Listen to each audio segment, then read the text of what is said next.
Last night I did a monthly telephone town hall meeting, which I do every month back to my state. During the course of an hour, they had up to 2,500 people on the call. During the course of the hour, I handled 21 questions, and I always make notes when I'm answering the phone so the next day I can review things that I didn't know the answer to or whatever. My 10th call last night was from a person named Sid, and his statement was very simple. Given what has happened apparently at the IRS, I've lost confidence in the United States of America. And that was a constituent comment. That was not a reactionary comment, but he went on to further say, if the agency that collects taxes from me is able to target, as they did in the qualification for tax-free status, what's to keep them from using the tax system to target me for other things? So the reason this is an important hearing, the reason it's an important audit, and the reason we do need to have an important investigation is if for no other reason to restore the confidence of the United States of America in the Internal Revenue Service. I want that understood. That's my concern, and that came to me from a constituent last night who said it far better than I could possibly say it. Now, Mr. George, I want to make sure you said that I understand what you said correctly. I believe that Ms. Lerner was in charge of the approval of this department during 2011. Is that correct? That's yes, sir. I thought I heard you say that the Cincinnati office was ordered to change their criteria by the director, and that following that order to change it, they changed it back. That is correct, sir. Do you know who changed it back? Do you know who initiated the change back? Is there anybody or person or trail, or did it just all of a sudden appear to be a criteria that was changed back to?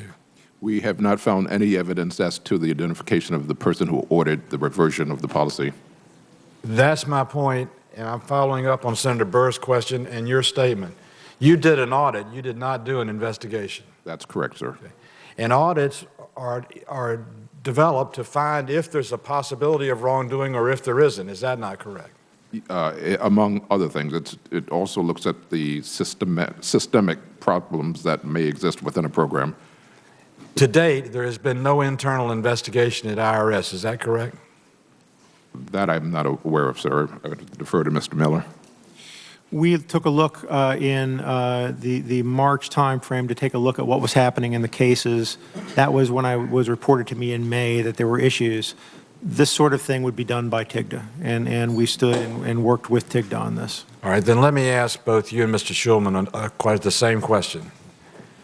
You are now past commissioners of the IRS, correct? There's going to be a new commissioner, correct? Let's assume that commissioner is going to make a phone call before he or she accepts the appointment and ask for your advice as to what to do.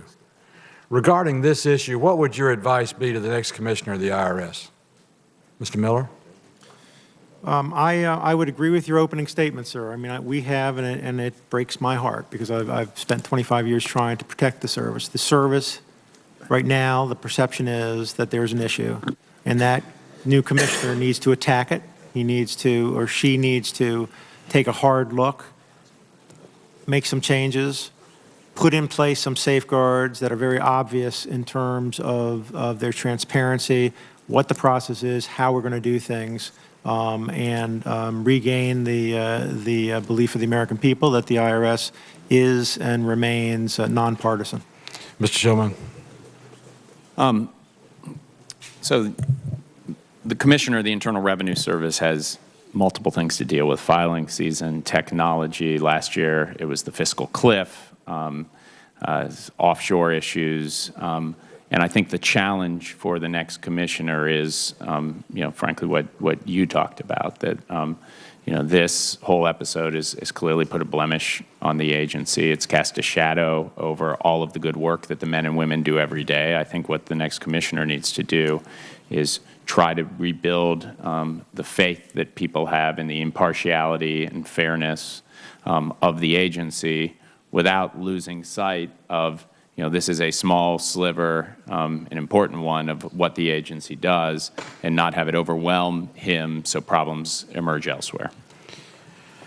Well, my hope was that the answer would have been that whomever the next commissioner is, he or she, should immediately request an investigation of the findings of the audit to determine if there were violations, if there were, who authorized them, and if they were authorized, who actually carried them out. Because to me, the one thing that we have never gotten to at the bottom of this is what the chairman referred to at the beginning of the hearing, is who, what, where, and when.